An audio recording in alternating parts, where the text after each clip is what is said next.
Hello and welcome to A.K.A Club special. We're delighted to be joined by Alistair Heather. Now, if you're not one of Alistair's 104,000 followers on Instagram, Alistair is a writer, a presenter and a historian extraordinaire who goes under the handle of Historic Ally on Instagram. And if you're not one of those many followers, then tune into him because the stuff that he does is really good. He does magic little reels about Scottish history, picking out little interesting parts of it. And we're delighted to he's joining us today to have a wee chat about a new tour, a company that he is launching. But before we get into that, Ali, how did you get this penchant for history? What was it that ticked your box? That's a good question. I think the main thing was the first credit needs to go to my granny and granddad. Like when I was born, I was initially living with them and raised with them for a while. And even when I was born, they were already pretty old. So I was surrounded from a young age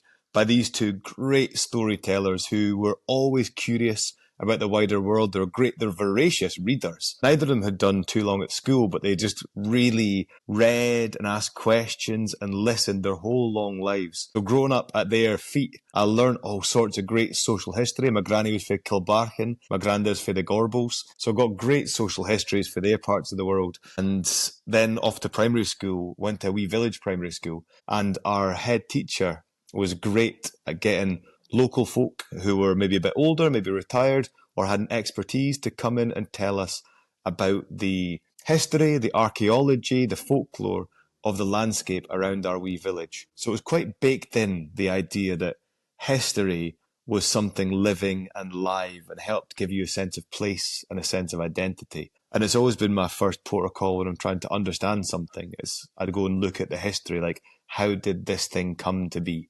Eventually went to university later in life. Didn't start studying until I was 24 and studied history at Aberdeen and just completely fell in love with academic history alongside kind of common social history. Now, Ali, when you're talking there about your gran and your granddad, I mean, that was all oral then. I mean, it was him telling you stories about it. And then that happened again, I guess, at your primary school when people were telling you that. Now, is there a difference going to Aberdeen, though, which is a marvellous institution that I attended myself, although probably never did quite as well as you because I hated economics. But you would have had to sit down in the library there and read books and absorb facts. Now, I'm not sure if this is a great killer of history for a lot of people. What was it like, having come from this oral tradition of learning about it, to sit down to your academic dusty books? It's a great question, because I think academic history wanted in its early days to stay away from social history, from folk history. It didn't value folk history. History as a kind of academic, call it professional undertaking, was based around valorising the nation state. So it was going and getting all the documents that politicians created, piecing them together and saying, here is why Napoleon did this. Here is why Britain exists. And that's not really very interesting to anyone, but it's a way of making nations seem powerful. Academic history for 30, 40 years has developed way beyond that. So the historians I studied under, and the way that we studied, was you would look for all sources of evidence about a phenomenon in the past. So I studied, my dissertation was on the use of the Scots language as propaganda by the Jacobite armies. And so to get at that, I used letters, from British officers, used letters from customs and excise, used information from court cases, all your usual historical documentations, but then you'd also go to the folk song collectors of the age, who just went around listening to gypsy traveller singers, farmhand singers, collecting up everything that they were singing and helping piece all that together to get a sense of how Jacobite sung propaganda operated in the Northeast. So history's moved way beyond just dusty books. I've got a lot of time for dusty books. They're a fine resource. But yeah, history's moved way beyond that, and that's what I was taught at Aberdeen. Brilliant. Well, so tell us about this. Tell us about what you're doing with the tours, because it sounds really interesting. It doesn't sound like your normal history tour. Well, I very much hope it's not. The idea is I get to host things like the Scottish Traditional Music Awards every year on BBC Alapa, and I host BBC Scotland's Burns Night every year. And I've had a long experience in the folk music scene in Scotland. A lot of my family are folk musicians, and so that's given me basically just great connections and friendships all around the country with our finest bagpipe players, fiddlers, singers, storytellers. And what I thought was, why don't I put together tours where You spend the day with me looking at beautiful landscapes, natural world, castles, all the history stuff I can do. And then in the evenings, we meet up with amazing singers, fiddle players, and they give you the insights into what makes Scotland really special, and that is our living and vibrant culture. And so these tours are a chance to connect with Scotland, the landscape, Scotland, the historical nation state, but also Scotland, the cultural place where you can be welcomed in and really get to know the music, the culture, and how it all operates. That's the I idea. mean, that sounds terrific because we live in silos so much of the time now. We're always down at this because everything has to become so specialised. You have to be able to do this or this or this. And actually, history, of course, encompasses so many different things. And actually tying it together with the music and the culture and the land, it just sounds like a fabulously rich experience. But do you have to be fabulously rich to go on your tour? Well, ideally, yes, but it's pretty accessible.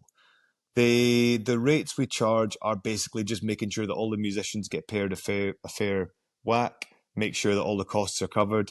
But really, the main costs are hotels. So I run small group tours you can book onto, but I also run bespoke tours. So whatever budget you have in mind, we can pretty much curate a tour to suit. And it's particularly good for solo travelers who want to book on a tour. Maybe there's 5, 6 of us. We'll head round in a nice Mercedes and see these beautiful places and meet these cool people.